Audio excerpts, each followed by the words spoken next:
جب ہم گناہوں سے توبہ کرتے ہیں تو ہم سیدھے راستے کی طرف لوٹ جاتے ہیں.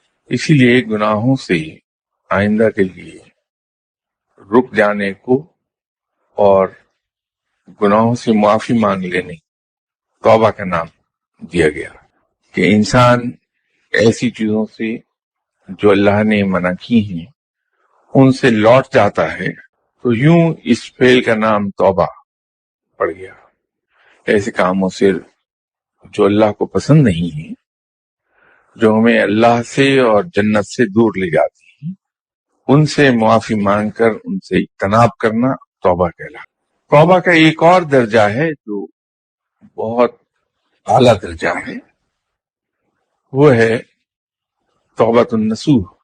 ایسی توبہ جو توبہ کرتے وقت انسان کے دل میں یہ جذبہ ہو اور بہت پختہ ارادہ رکھتا ہو کہ میں دوبارہ سے گناہوں کی طرف نہیں آؤں گا، کوئی ایسا کام نہیں کروں گا جو اللہ کو پسند نہ ہو.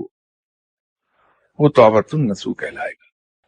نصوح لفظ نصاح سے نکلا ہے اور نصاح کے مطلب ہیں دھاگے کے بند. یہ تو لغوی معنی ہیں. اصطلاحی معنی اس طرح سے اس کو پہنا دیے جائیں گے کہ انسان اپنے آپ کو باندھ لے ایسے کام کرنے سے جو اللہ سے دور لے جاتے ہیں. ہماری توبہ لومڑی کی سی توبہ نہ ہو کہ دل میں تو یہ خیال ہو کہ میں توبہ کر لوں تاکہ میرے پچھلے گناہ معاف ہو جائیں، اور پھر جب میں آئندہ گناہ کروں گا تو پھر توبہ کر لوں گا، پھر معاف کر دیا جاؤں گا، پھر دوبارہ گناہ کر لوں گا، تو یوں میرے نام اعمال میں گناہوں کی تعداد کم رہے گی. یہ اللہ تعالیٰ کے غفور رحیم ہونے کی صفت کا ناجائز فائدہ ہے.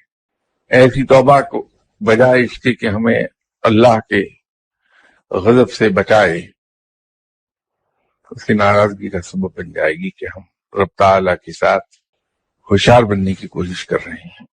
ہمیں ایک بات یاد رکھنا چاہیے کہ خود رب تعالیٰ نے قرآن پاک میں یہ فرمایا ہے کہ ہم بہت بڑے مکار ہیں. جب ہم کسی پر کہانی کا جال بن کر پھینکتے ہیں تو کوئی اس سے نکل نہیں سکتا.